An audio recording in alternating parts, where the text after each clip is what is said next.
Après une longue semaine de trêve internationale, le foot des clubs reprend ses droits et ça fait kiffer. Alors quoi de mieux pour se remettre dans le bain qu'un petit quart de finale de Ligue des Champions.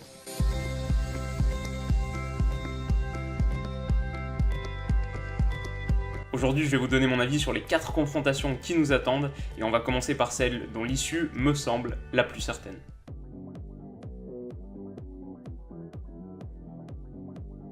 Et donc pour couper court au suspense, je vois pas clairement le Barça tomber en quart. Alors attention, la Roma c'est une très belle équipe. Après une superbe entame en Serie A, ils ont un peu faibli, mais ils restent en tête de la course à la 3ème place, avec 2 points d'avance sur l'Inter et 3 sur la Lazio. Et surtout, ils ont réalisé un super beau parcours en Champions, en terminant premier d'un groupe qui comptait Chelsea et l'Atlético Madrid, avant de se défaire du Shakhtar en 8ème, qui est jamais facile à jouer. Mais en face, le Barça est sur un petit nuage. Qualifié pour la finale de Copa del Rey et premier avec 9 points d'avance, les Catalans visent très clairement le triplé. Leur parcours en Liga est impressionnant et ils n'ont toujours pas perdu, même si ça s'est joué à quelques minutes ce week-end. Séville menait 2-0 à la 88ème avant qu'une reprise rageuse de Suarez et une spéciale Messi ne préservent l'invincibilité des Blaugrana, symbole de leur abnégation à toute épreuve.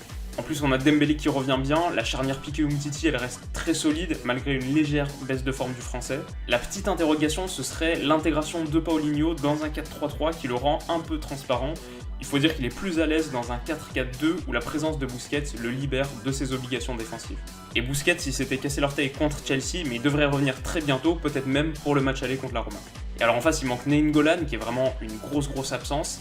Under, la révélation turque de cette année pour la Roma, est incertain. Et alors si Manolas est très solide, Fazio commence vraiment à vieillir, et pour être honnête, je donne pas cher de sa peau contre Messi. Et donc pour toutes ces raisons, je donne le Barça largement vainqueur dans cette double confrontation.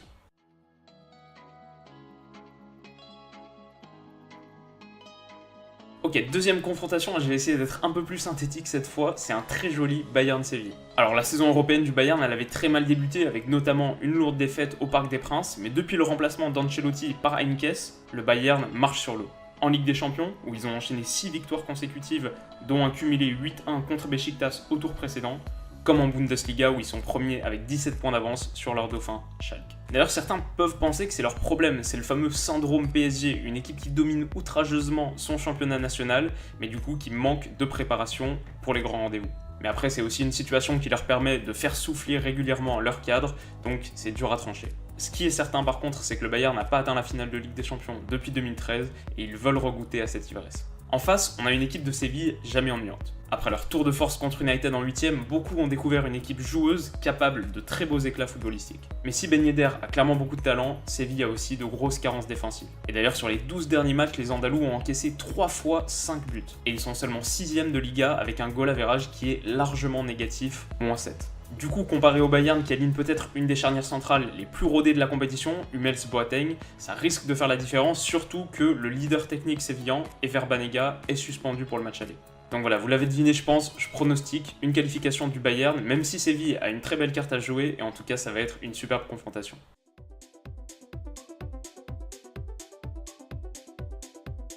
Ok, alors là on commence à entrer dans le très lourd avec la rencontre qui oppose 2 prétendants déclarés à la victoire finale et surtout les 2 finalistes de la dernière campagne.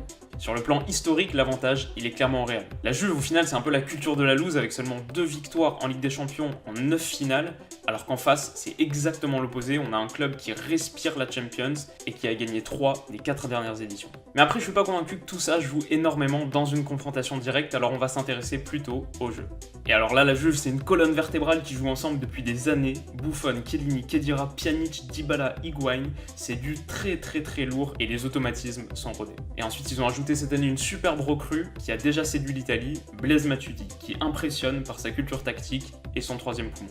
Face à Tottenham au tour précédent, je pense qu'on a eu la plus belle double confrontation des 8ème, et pour moi les Spurs ont été supérieurs, mais la Juve n'a pas abdiqué et elle a renversé la partie à l'expérience. Cela dit, je vois quand même 2 points faibles dans cette équipe. Le premier, c'est un manque de vitesse générale, même si Allegri arrive à tirer le meilleur de son bloc et l'organise très bien.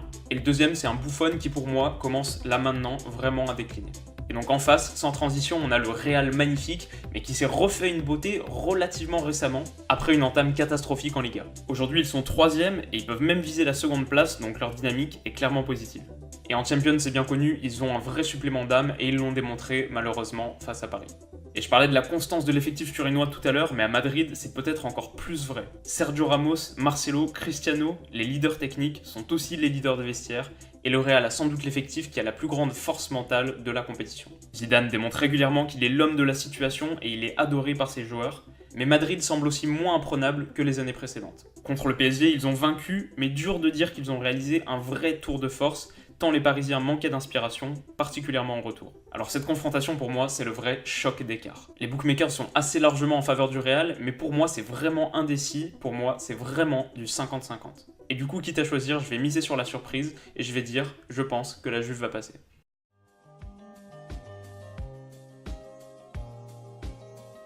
Et alors on termine par le meilleur, le match que je vais rater sous aucun prétexte, ce magnifique City-Liverpool. Traditionnellement, on va dire le foot anglais n'est pas assimilé au casse-tête tactique, mais pour moi, avant d'être un duel Agüero-Salah, De Bruyne-Firmino ou Silva-Sané, c'est pour moi avant tout un choc Guardiola-Klopp. Et ce qui est excitant avec cette confrontation, c'est que c'est aussi une belle. Au match aller en Première Ligue, City avait annoncé la couleur en écrasant Liverpool 5-0 dans une partie qui avait tourné à la démonstration collective. Mais au retour, en janvier, les Reds avaient réagi en l'emportant 4-3 à Anfield, 12 buts en 2 matchs, ça résume bien l'explosivité de ces superbes effectifs qui sont de très loin les 2 meilleures attaques anglaises. Franchement, juste en parlant de ce match, je sens l'impatience grandir en moi, j'ai trop hâte de le voir.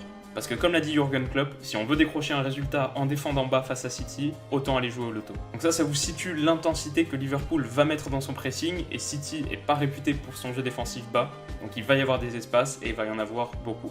Et c'est la raison pour laquelle tout est possible. Évidemment, City impressionne. C'est une équipe que j'adore et elle est conduite par un des leaders de pensée les plus influents de l'histoire du football. Mais Liverpool est redoutable et son trio d'attaque est juste bluffant. Alors du coup sur ce match, je vais pas me prononcer, je vais plutôt vous laisser à vous la parole, qui va se qualifier et pourquoi. Et alors la petite récompense, c'est que je publierai dans une vidéo l'analyse qui aurait été la plus proche de la réalité. Et d'ailleurs, n'hésitez pas à me dire ce que vous pensez aussi des autres confrontations dans les commentaires, j'ai hâte vraiment de lire vos avis. Pour être aussi merveilleuse que l'hymne de la Ligue des Champions, l'analyse quotidienne a besoin de votre soutien. Alors si cette vidéo vous a plu, n'hésitez pas à mettre un gros like. Et pour ne pas rater la prochaine, abonnez-vous à la chaîne. C'est gratuit et c'est une super manière de m'encourager. À demain.